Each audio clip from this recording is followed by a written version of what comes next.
Today's episode is brought to you by Zola. To start your free wedding website or registry on Zola, go to zola.com/braincandy. That's ZOLA.com/braincandy. And for 40% off all subscriptions, visit mylola.com and enter BrainCandy40 when you subscribe.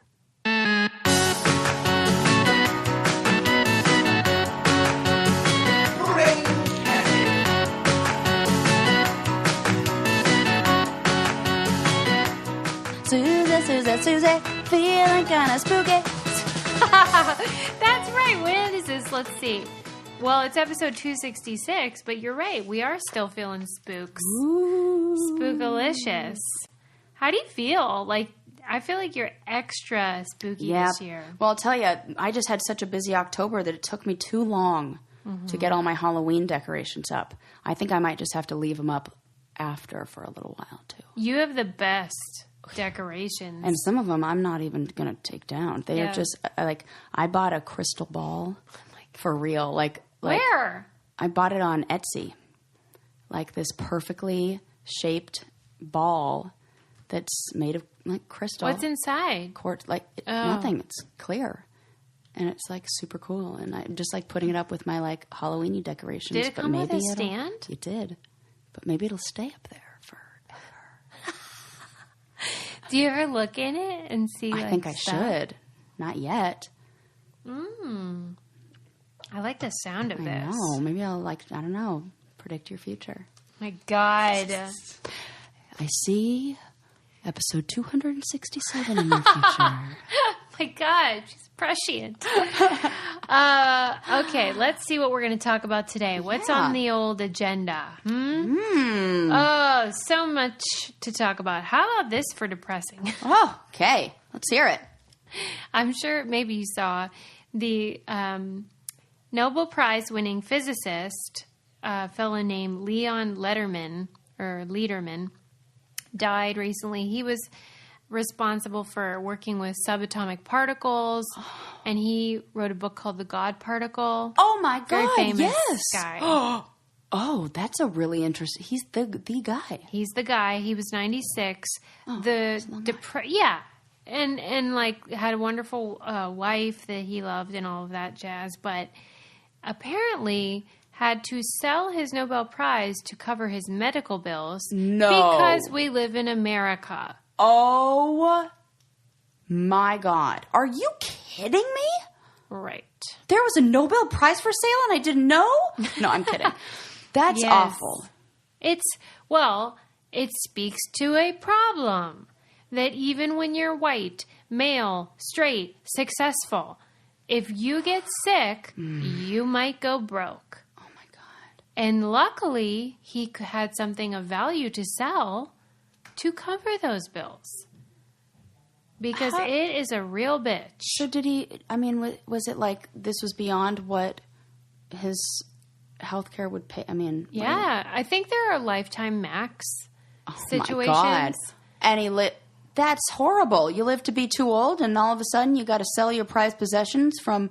and he couldn't give it to a family member or whatever. He had to sell it. And it's and this is a guy working on making the world better. Right. In the area of not exactly medicine, but related field. Yeah. And...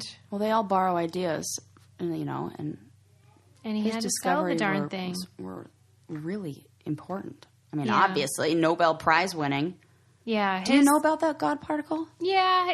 He just basically had this idea that there was a part of the human genome that was predisposed to look for a higher power. Mm-hmm. And he explored that notion.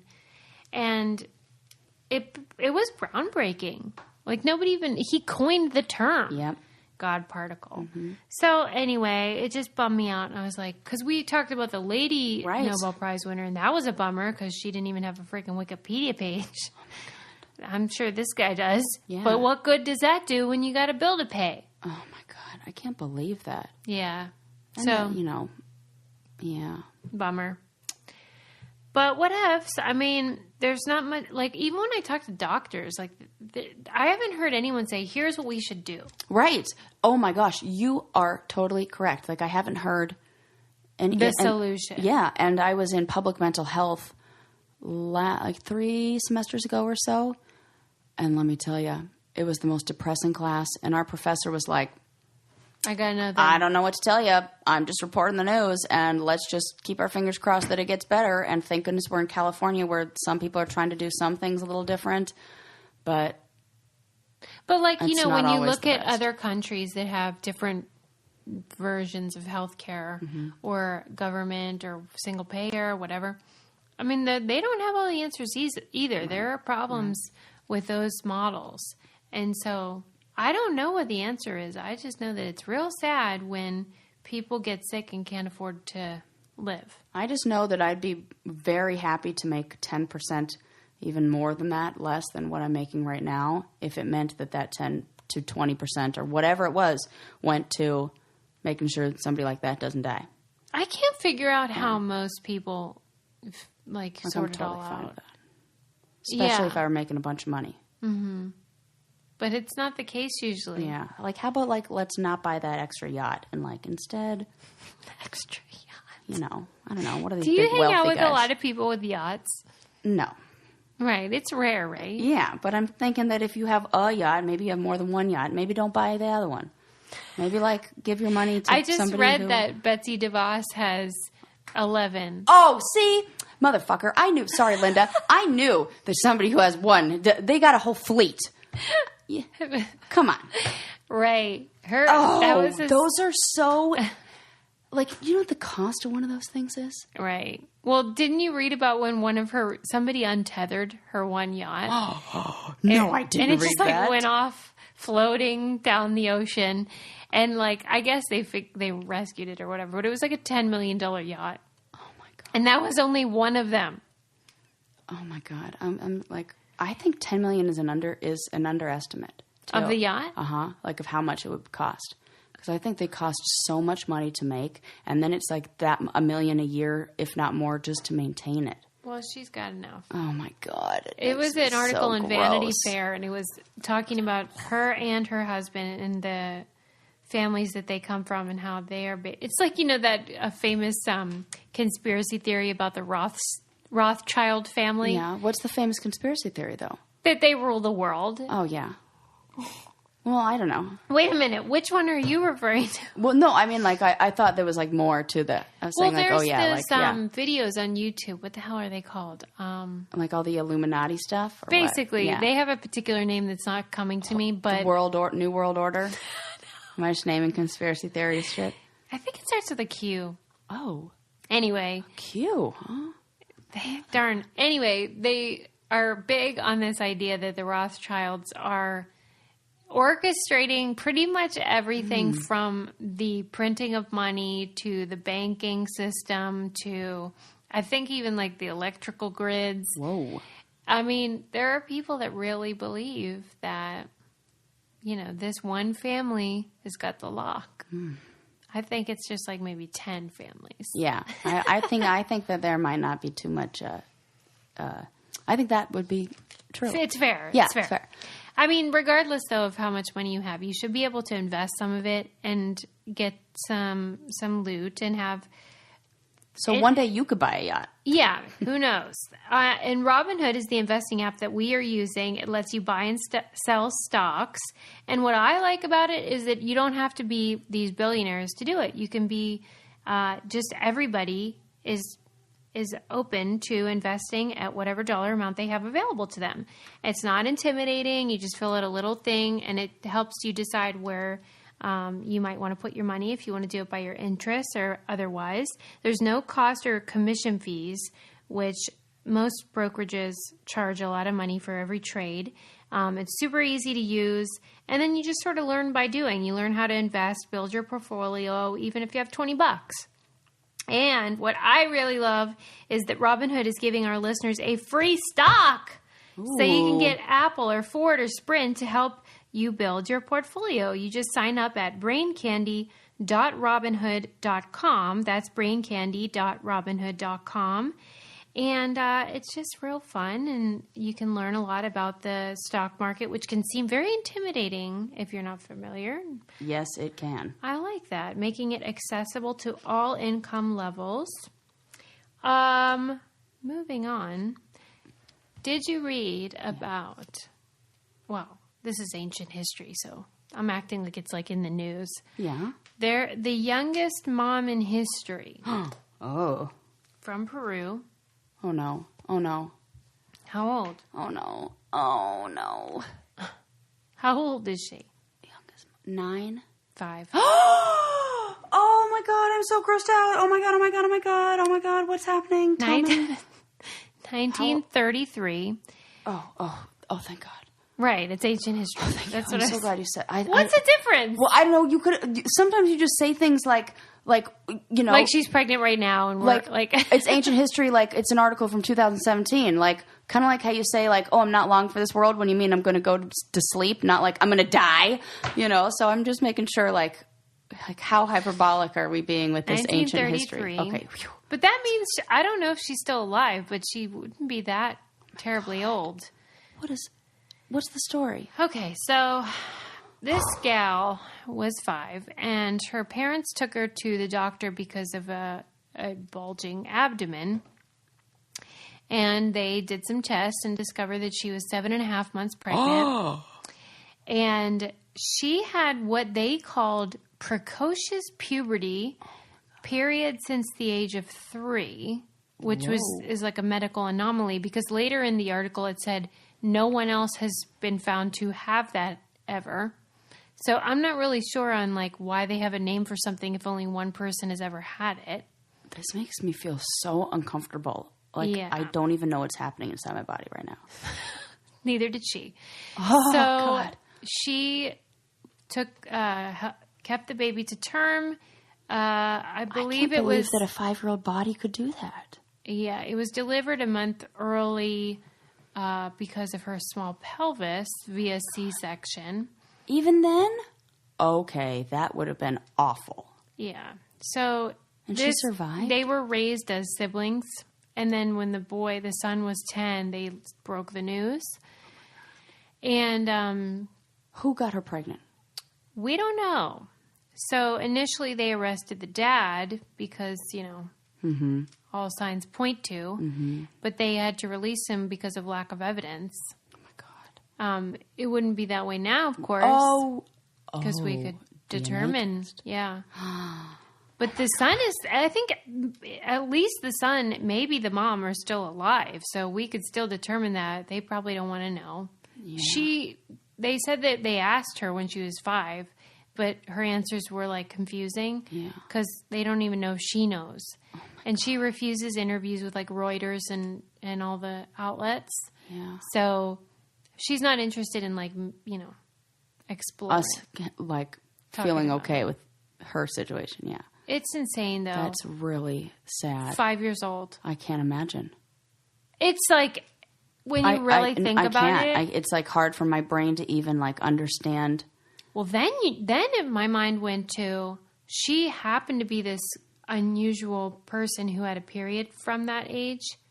And you think about all of the abused kids who there's no evidence because there cannot be a baby. Yeah.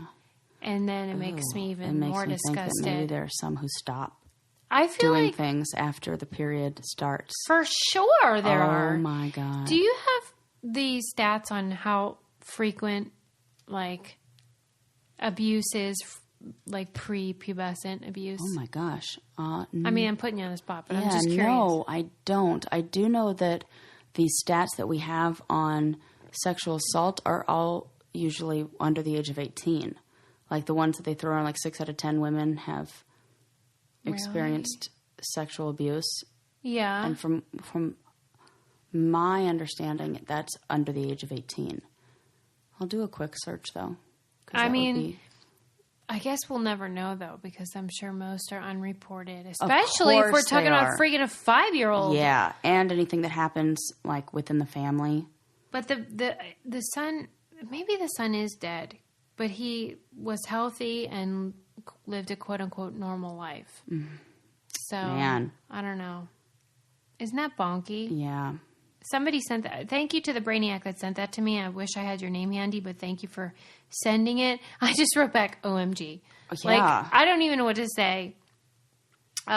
Changing the subject. Oh, it's 1 in 5 girls and 1 in 20 boys is a victim of child sexual abuse.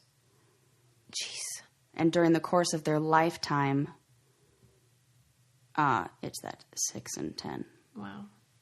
That's sick. It says, according to a 2003 National Institute of Justice report, 3 out of every 4 adolescents who have been sexually assaulted were victimized by someone they knew well. So, what do you think about changing the subject? The Banksy art. Oh my thing. God, I love it. Tell me why. Okay. So for anybody who did not see this, Yes. Banksy, where do you even start with this? So, how do you say that?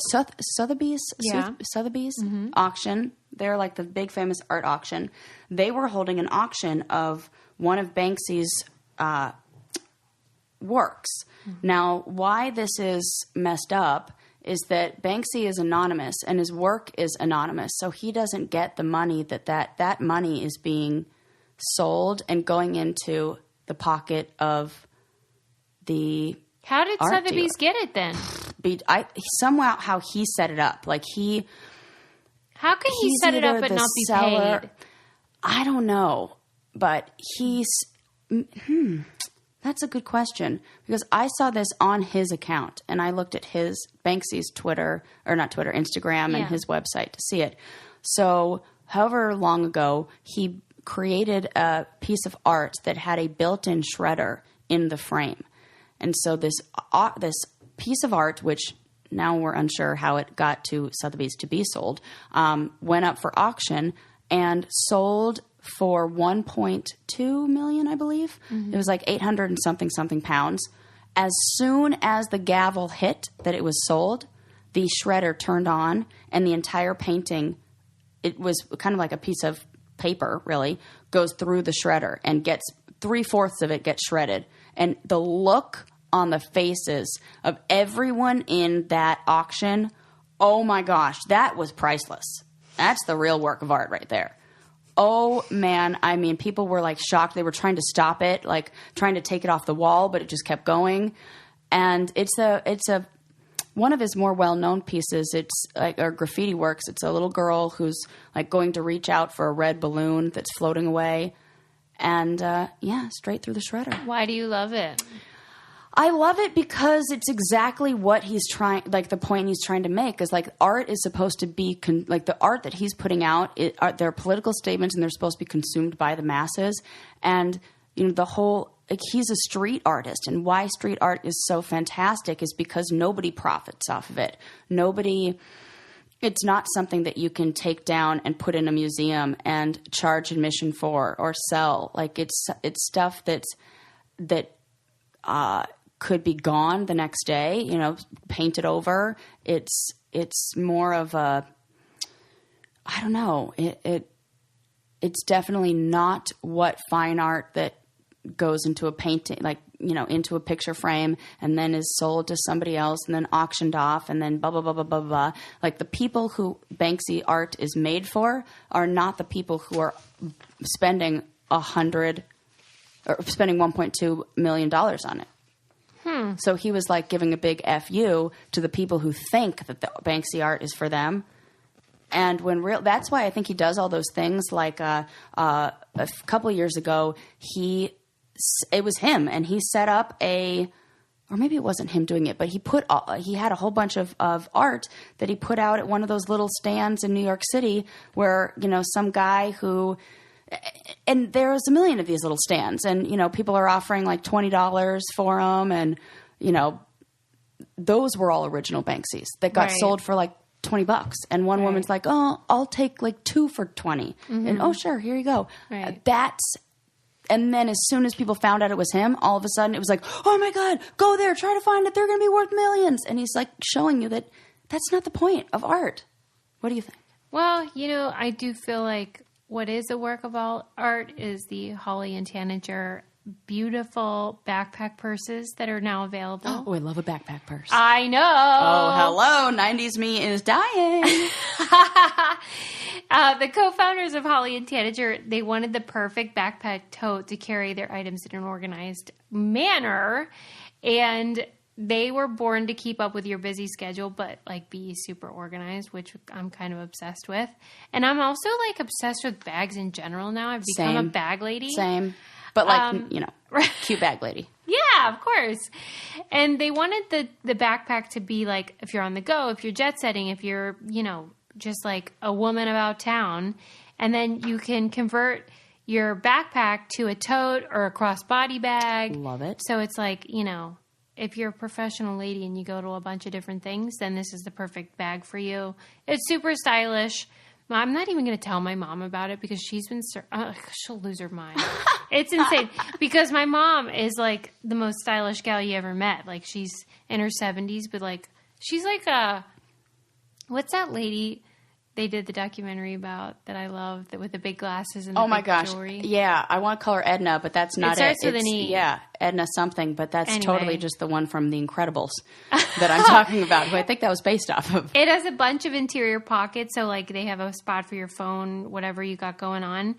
And it's just really cute. I'll post some pictures on my Instagram so you can see how nice it is. Here are some things that fit inside the backpack tote. Your laptop, notebooks, tennis shoes can fit in the bottom compartment, your water bottle or wine bottle, Ooh. In my case. Yep. Yoga mat fits through the bottom compartment. So cool. In addition to the professional backpack tote, Holly and Tanager offers other extraordinary everyday handbags you don't see every day. As a listener of Brain Candy, you get 15% off your order. Visit hollyandtanager.com/braincandy and use promo code BrainCandy at checkout. I love new stuff that's like fun and different. So check it out. Go to their website and see what you think. Awesome. So what do you think about that? I guess, like, just to be a curmudgeon. Yes. I guess I would question, why shouldn't art be profitable? If you're a talented artist, if you have a gift, why is it different than a vocal ability or, some other talent, dance, where you use your body and your talent and your skills, and then someone pays you for it because it's valuable to their life? I guess that I understand that he's rejecting consumerism in general. And like remember did you see how he made that like Disney, like faux Disneyland? Oh yeah. It was like creepy as hell. And then he did something that's like a play on the Waldorf Astoria, but it's something else, and it's in like, where is it? I don't know. I want to say it's in like Bethlehem or like something crazy. Yeah. I don't know. I just feel like, okay, we get it. You have a big point about something. Oh my God, I love it. But like they say that what with the shredder thing, it's probably worth more now. Yeah. It's part of the biggest prank in art history. And now whoever bought it, it's worth even more. I'm just dying. But what I think... He didn't accomplish what he said. The buyer is a mystery. The person who bought it. So it was all part of the whole thing, I think. I didn't know the buyer was a mystery. That part's fun. Yeah. So the buyer, nobody knows who the buyer is. So what it looks like is he bought it, he provided it, and then he bought it. Okay. And he showed it so that everybody can see. I get that. And also, I would do it as like a, stop reproducing my art. Like, is that what his message is? Yeah. And like he posted another thing recently of somebody who contacted him from Russia saying that they're opening up a Russian Banksy exhibit, implying that he's behind it and he's doing it. And then Banksy responded to this person online or like in the direct message really, and was like, well, I can't, what can I really do? I can't, I can't talk about somebody stealing my art when he's essentially like, it's almost the same thing that he's doing in a way. I should read it because it really is interesting. And it is his like, his take on what people are doing and like what they're doing with this art. I know that like when he's dead and gone, we'll probably never know because he'll assign somebody to like take over and he'll just keep doing it. But like, I always get annoyed with people like him. So here's the thing. It says, "Hey, Banksy, saw this ad and thought of you." And it's this big sign and, you know, talking about how there's exhibits coming up. It says, "You're funny." And then Banksy responded, "You're funny. What the hell is that?" And it says, "It's an exhibition of your work in Moscow. They're charging £20 to get in, LOL." And then his response was, "I wish I could find it funny. What's the opposite of LOL?" And the person said, "I think it's LOL," which is hilarious. And he said, "You know, it's got nothing to do with me, right? I don't charge people to see my art unless there's a fairground wheel," as in like, you know, it's at a carnival and like they're already charging to get in and my art's there. They've made it look kind of legit. Do you think you should probably do something about this? Can't you put out a press release? And he says, "I'm not sure I'm the best person to complain about people putting up pictures without getting permission," since that's like part of his whole thing of like taking pictures of things, reproducing it. And he says, the person says, "Nah, mate, it's the principle. It's a ripoff. You have to do something." And Banksy says, "I wouldn't know where to start." And then somebody said, "By posting a screen grab of this conversation." And Banksy replied, "LOL," and posted a screen grab of the conversation on his... Where was the conversation from? It looks like it's from its direct message on either his direct message or it's a text message. That's what I want to know. Yeah. What do you think? Oh, it looks like text. Yeah. Huh. Well, so I don't know. I get it, but like it's exhausting to me. Like, okay, now I got to be mad about art. oh my gosh. Well, on his website or on his Instagram, he has the video up, and underneath the only thing it says is, "The urge to destroy is also a creative urge." Picasso. Yeah, I would agree with that. Yeah. All right, weirdo, but whatever. I mean, like the other guy is like painting black holes in grounds that people are walking into. That's the thing. I do not have an artist mentality. Yeah. I do not get it. It bugs me. But the fact that it bugs you is still it's evoking an emotional response from you. Not their art. They're annoying personalities. Well, I think it's kind of all part of it. Especially when they're white men. Yeah, that's true. And which Banksy is. Yeah. Because you're not that good at hiding, dipshit. Right. We all know who you are. Do we? Yes. Oh, I didn't know that. He's been caught several times. Oh, I want to know who he is. I know he's like a white English guy, but that's all I know. Well, it's real what's the word? Anticlimactic. Because you're like, oh, yeah. He looks like every other white guy. Yeah. Anywho, if he was like a person of color, I'd be into it. Mm-hmm. Or a so woman, that should secretly a woman. If that tells you anything about like my values. Yep. But on this, I guess in the same vein, I was reading, well, he would hate this. I was watching a video about the history of logos. Oh. Which are art, but for consumerism. Yeah. So it's the opposite of Banksy. And it was really, really interesting. It was asking the question, there were two videos, but one was asking the question, what makes a good logo? What do you think is a good one?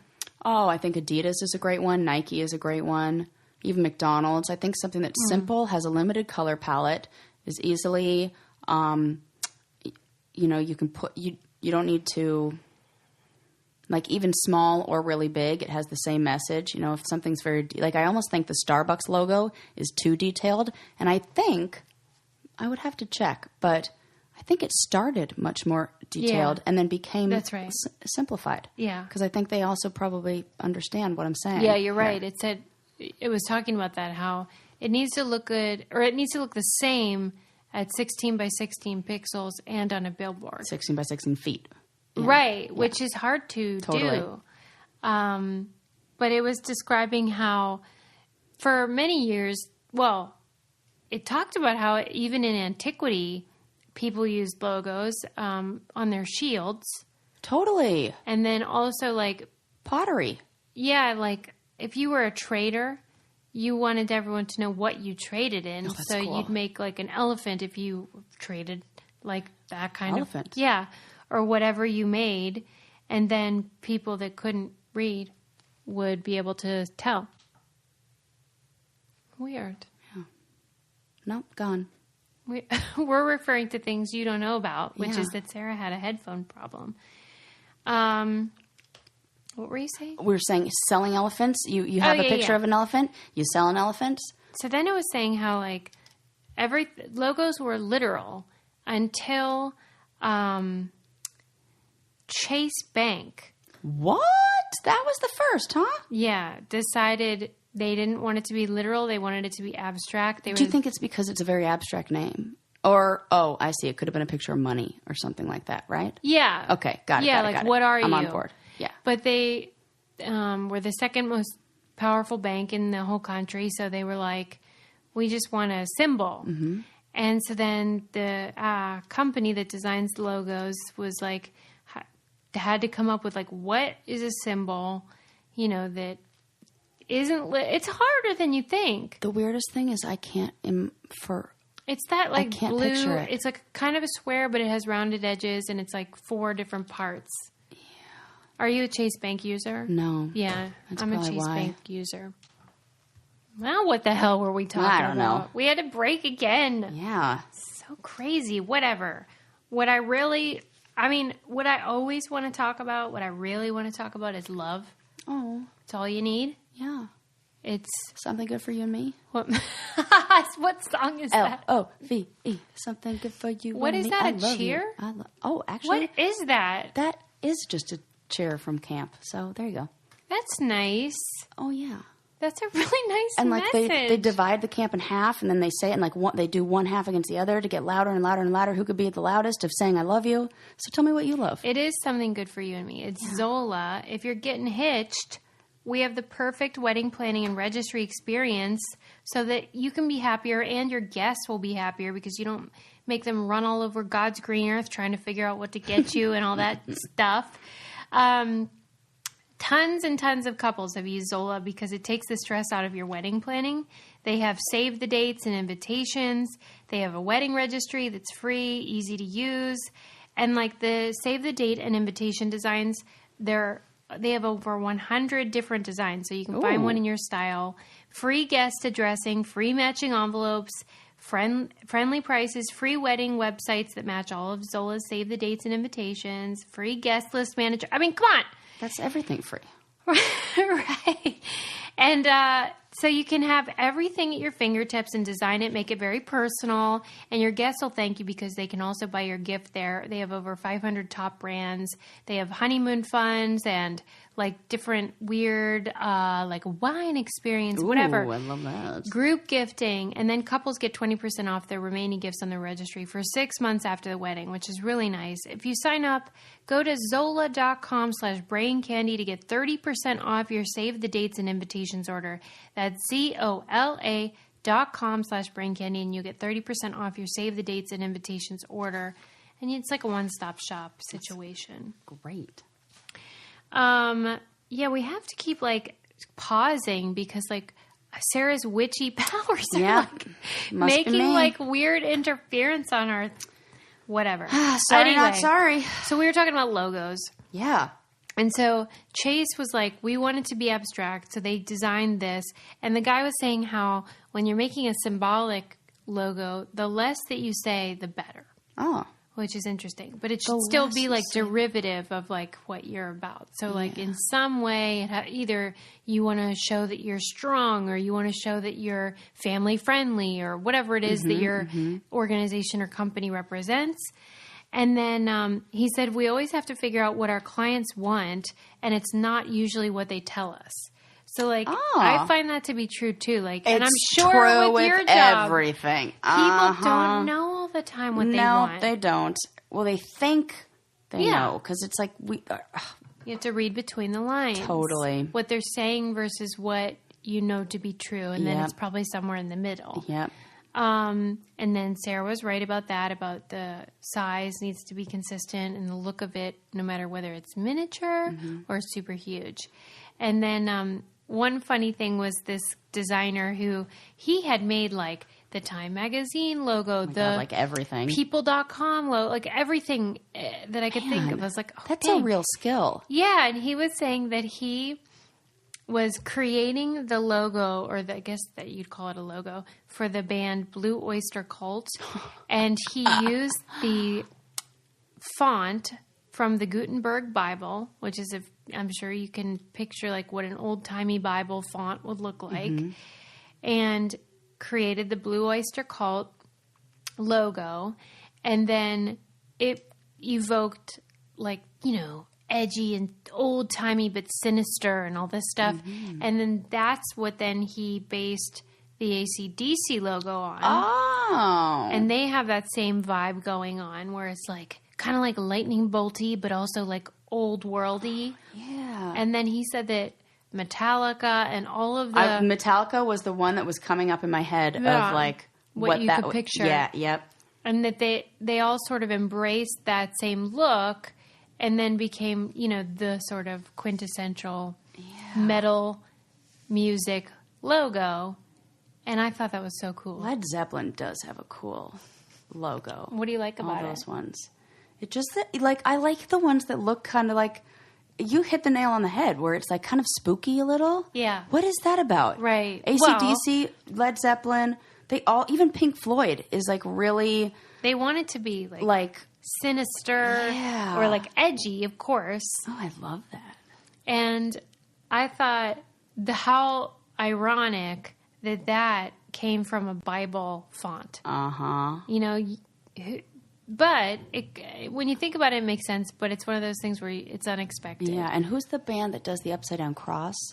There's one who, and it's like a popular band, not like... I was going to ask you about your necklace with the upside down. Oh, it looks like an upside down cross. I was like, she is taking this with Oh my God. No, it's just a plus sign. I've had this for like ever.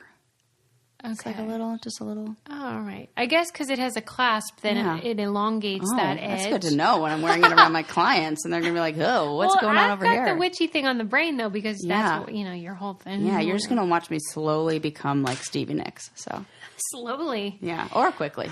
Yeah. Do you have a logo that you think is like the worst logo? Let me think about that. When things are the wrong color, it bugs me. Like, there's a bank that's green, like their logo's green, and I'm like, what are you doing with this green logo? Which is weird because you'd think that green is money and all that. Yeah. But I'm like, why are you putting my recycling and environmentally friendly food and that color with your bank logo that is clearly supposed to be red, blue, or blue? Mm-hmm. It's like when they violate almost the social norms of what the colors are. Like because we know that yellow and red are appetite stimulants and kind of trigger the part of your brain that says like I'm hungry. I think it's the color orange does, and red and yellow together, like something in your brain like processes them together. Who knows? But you'll usually find fast food restaurants with orange and yellow or red and yellow in their logo. Mm-hmm. Banks will be blue because blue conveys like confidence and like you can trust them, or red, which is also like a power color, and you can trust them, or they're confident in like where you put your money. But when they go rogue, what are you doing? I have the same reaction that everyone does when somebody changes their logo.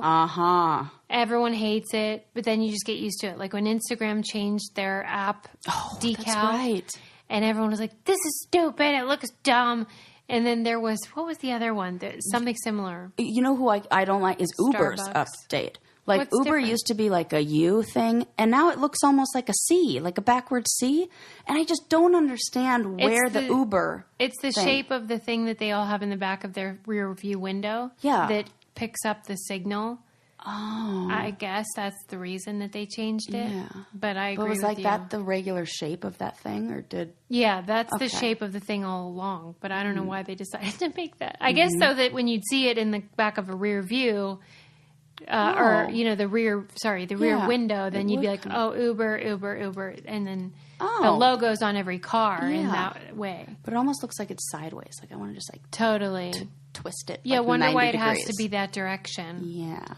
And then, Starbucks has changed and people always get mad every time they make any little change because you're comfortable. Right. The one I heard that people got really, were like, oh, we know what you're doing, was Wendy's. Do you remember when Wendy's redid their logo? Yeah. With the new girl? Yeah. And her collar? Did you hear that? No, I didn't know about her collar. Okay, I'm going to show this to you. So when Wendy's revamped their logo a little bit ago, and so the old one was like, I'm going to show Susie, but the old one was just a more detailed version. It kind of looks like almost more like retro, like 1950s something. So they redid it, and they changed her shirt, And the collar on the shirt, people say spells mom and subtly spells mom. I remember that a few years ago. Yeah, so people are like, so it's kind of like how...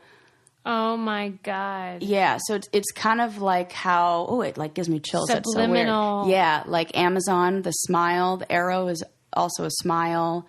And like FedEx has the arrow inside. And Bank of America is an eagle, not an American flag. Mm-hmm. And there's a whole bunch of ones where there's like hidden messages inside of it. Wow. And so people were like, oh, Wendy's. But at least like with subtle. Amazon, they might say like, yeah, we wanted it to look friendly and happy. Like Wendy's is like, what? That was not on purpose. They straight up deny it. But there's no way because every element is exactly intentional. Mm-hmm. Yep. It says there's a hidden message in the new Wendy's logo. So I was reading this article in the same vein about what makes a good color. Oh. And of course it applies to logos and everything else. But it was saying, let me find my notes on it. It was just talking about how, like babies, for example, we all know they prefer those super saturated, strong colors. I don't know, besides saturated, what you'd call them. Yeah. But like then teenagers, they move towards more subtle, nuanced colors and more elegant colors. And then with adults, it's very muted, whites, blacks, grays, browns, unless they're trying to make a statement of like rebellion, like Andy Warhol or even that woman we were talking about that's like the style icon. And I'm thinking of those the people who like they always pop up in news stories every now and then of like the lime green lady, and every single thing she owns is lime green, and it becomes like a thing. A part of their identity. Yeah. But for the most part, we follow that trend of like bright, medium, muted. Oh, weird. And then one thing I found shocking was that it said Russian high school students see between 150 and 200 colors. Japanese high school students see between 300 and 400, which they attributed to, in Japan, they teach more aesthetic-based disciplines and like have a focus on the art subtlety of color. And there are Japanese words for that discipline and why it's important. And then it talked about... God, there's Japanese words for that? Yeah, in the article, I just didn't know them. That's interesting. Mm-hmm. Because then I wonder if it's the emphasis on, like, you're almost like telling a child, no, see more, look more. Yeah. There are more colors, look closer, rather than just accepting what the first who. I mean, what's a good color is arbitrary, but what's a good feminine product? That's not. It's Lola. For the color red. Right, instead of that blue. Who are they kidding? Yeah. Lola has feminine products that are 100% natural. They're easy to feel good about because there's no BS. There's no mystery fibers, what's going on inside my body, because they're upfront. Here's what's in there. And the problem for me is that the FDA doesn't require brands to say what the ingredients of their... Also the problem for me. Yeah. Like, just tell me what's in there. That's crazy that they don't. And so Lola offers complete transparency, which is wonderful for all of their tampons, pads, liners, wipes. And so their products are 100% organic cotton, no added chemicals, fragrances, synthetics, or dyes, but they work. And I use them every month. And it's great because it's a subscription. It comes to your door and you can change, skip, or cancel anytime based on your cycle or your calendar or whatever. And it's founded by women, for women. I love that. And so that's why we want you guys to give Lola a try. For 40% off all subscriptions, visit mylola.com and enter BrainCandy40 when you subscribe. So that's 40% off all subscriptions. Visit mylola.com and enter BrainCandy40 when you subscribe. Give them a try and see what you think. I think you'll be very impressed, and you won't have to go buy or send your husband out or your partner out to buy you your products. So anyway, about the color situation, it also went into detail about the relationship to music, which I always love when either math or music or art can be tied together. Yeah. It was just talking about harmony, the idea of harmony. When we look at colors combined together, like next to each other, we know what works and what doesn't. Yep. And that it correlates to the relationship between notes on, for example, a piano keyboard. You could pick almost any two notes and play them together, and they could sound good in your ear. But it's harder to make that work when there are three. There's more likelihood of dissonance when you pick three random notes on a keyboard. And so I was saying it's the same with color, that if you have two and they're muted with like a common color, like if they have a background of a yellow or a gray, then it's likely to work. But like if you start adding other colors, it's like your eyeballs are like, stop doing. Yeah. Anyway. And I wonder if you, in that same regard, like, you know how we have complementary colors and then we have contrasting colors? Yeah. So like yellow and purple, because they're on opposite ends of the color spectrum, that we are like, oh, that's pretty together. Pleasing. And our eye feels good about that. I wonder if the same can be said about notes, where if you get almost like the same, does music have that same, not a circle, but something where you can say like this is on one end, and if you were to cut it in half and mirror that, and you found the matching note, maybe like took the piano keys and all the different notes they can play and divide it in half and then fold it in half, and would one on one end sound good with another one on the other end? Maybe not. Because there's only 8 notes. You say but I don't. Well, like it's an funny because octave. music I know nothing about. Yeah. I don't know how it works. I don't know how I can't, I've talked to Susie about this, where I know that you have an ear that can hear music differently than I can. Like if we were to take the same way they did Russian children and Japanese children, like I bet I can see different colors and you can hear different notes. And I wonder, oh my God, I wonder if that is different based on what you've kind of honed, in what area you've really like trained your brain and what things you practiced in. I mean, it definitely applies in the sense that you're creative and I'm whatever the other thing is. No, you are very musically creative. I could not play a single note on any instrument to save my life. I have tried. But I don't think of music as being creative. I know it's an art, but it's to me it's math. Which is also creative. Well, there are laws though, which I like, which is why, But the same could be said about art, which is why those colors work well together or don't. So I'm sure there's like an overlap, and it's like people fit on different ends of it. But in this case, like an octave has 8 notes, and then they just repeat. So even though like piano has 88 keys, it's just a bunch of the same notes at different frequencies. Okay. High pitch or low pitch. I didn't know that. That's interesting. So in that case, it's a little different when you say fold it up, because it's not exactly like that. Yeah. But I'm sure that it applies in the sense that different distances create more or less pleasing. Oh, okay. That makes sense. Yeah. So like this is, however, in that almost that 8. Right. Like when they're next to each other, it's like a little fucked up. Yeah, You're like, oh. yeah. But if there's a key in between, they sound nice together. Oh. It's just the whole thing. That's cool. Anyway, it's so funny that you're like, you've never heard this information before. I don't. I couldn't tell you. Music classes. Nope. I took one time in school, they made us learn the recorder.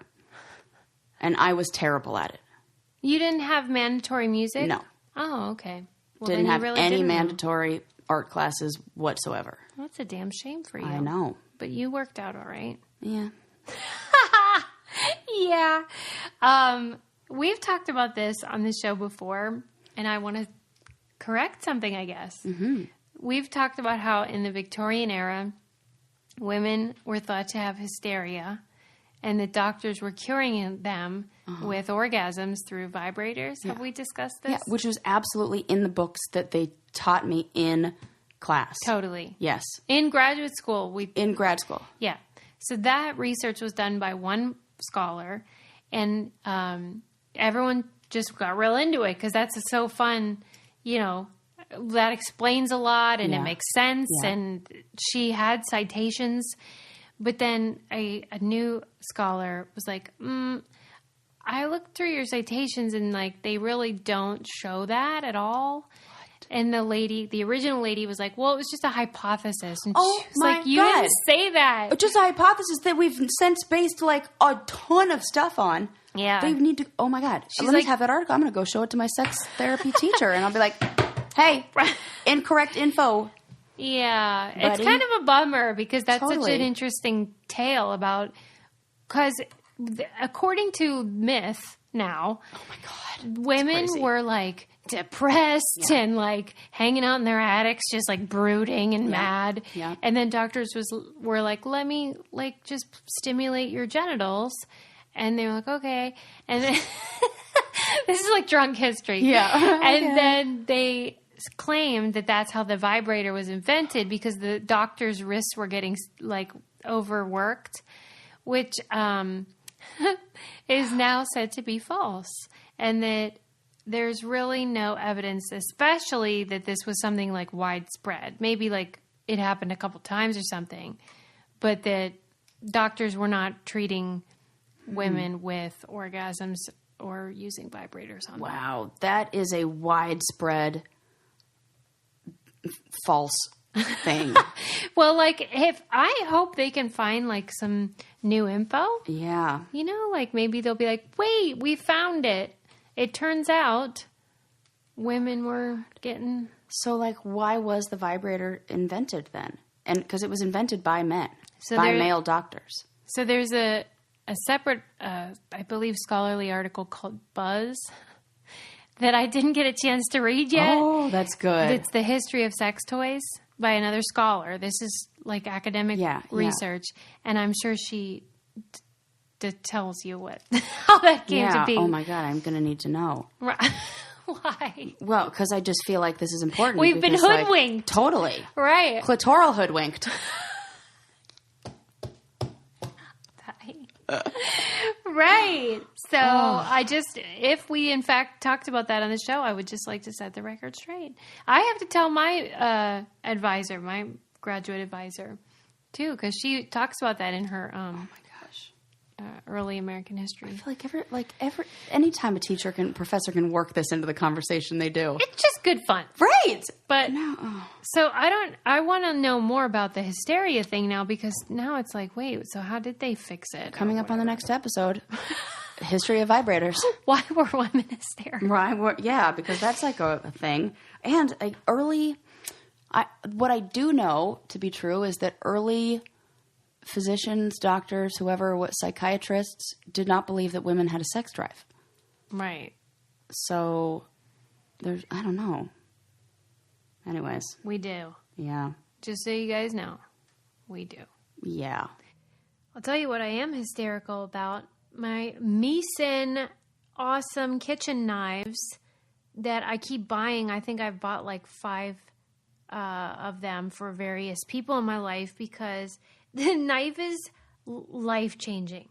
So I think I told you guys how I read Anthony Bourdain's book, and he was like, all you really need is like a really nice kitchen knife, a paring knife, and then maybe like a serrated knife if you're making bread or cutting bread.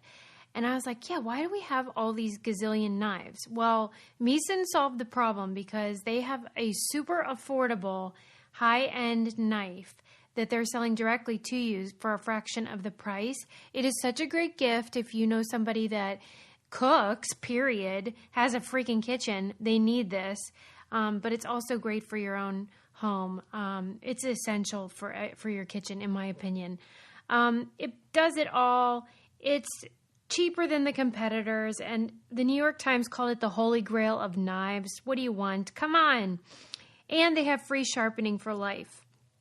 I've tried the Meeson Chef's knife, and I really don't know how I ever cooked without it. It makes cooking faster, easier, and more fun. And now you can join in the fun in your kitchen. Our listeners will get a free paring knife when you purchase the Chef's knife simply by going to Meeson.co/braincandy. It's a $35 value for free. That's MISEN.co/braincandy, and start cooking sharp. Did you read about how, like, all the selfie deaths? Oh my God, more? Well, they were just in the New York Times. They were kind of tallying up the grand total what did they of say? like there have been 250 documented selfie deaths. Oh my God. And that it's not funny, Sarah. I'm not laughing. You're laughing. Okay. That they ranked them like into categories. I guess you could say they put them into categories. Most of them, surprisingly, Vehicular. well, we'll get to that. Okay. Most of them in this article were water related. Like if you're in the ocean and you're like, who the fuck is taking their phone in the ocean? I don't get that. Anybody who got the new updated one. If you let me, what? Nobody with an old first generation Wonder how they would iPhone. categorize if you fell over a waterfall. That's heights and water. Oh, was there a heights category? Yeah. That would probably fall into Height. heights. Would water fall into heights? And then fire was a big one. Clearly my nightmare. And clearly, well, I suspect that Fire? they could classify these in by gender as well. I bet you there's a lot more male fire deaths. Oh, I see what we're doing here. Like you're going to do something like that Border Patrol agent who thought it was a good idea to explode the stuff. Or like pyrotechnics or like fireworks or something. I was thinking more like hair getting caught on fire or like... Maybe. You know. But then what you said is true.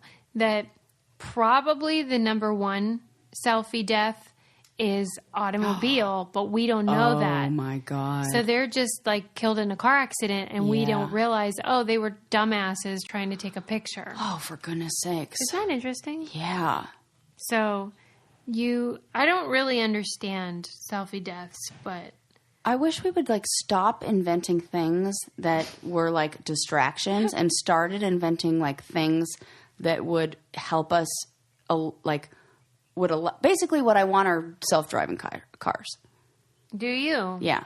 I think I really believe that not that many years from now, 20 years from now maybe, we'll say 50 to be on the safe side, we're going to be looking back going, can you believe we ever drove those things? Yeah, I agree. Can you believe that they ever trusted a human being to be behind those things? Those like Death gigantic like metal death traps. And to say like that somebody at 16 when they're at the height of their impulsivity and like that's when we're going to allow them to handle this 2-ton missile that's basically being self-guided into who knows what with them looking at no way. But what would you do if like you didn't have to pay attention? Just take a nap or I'd do what I something? did like I would do what I would do on a train or on the airplane. Read a nice novel. Read a book, get some work done, answer some emails. I was laughing when we talked about the guy who shaved his face on the train because I have absolutely worn.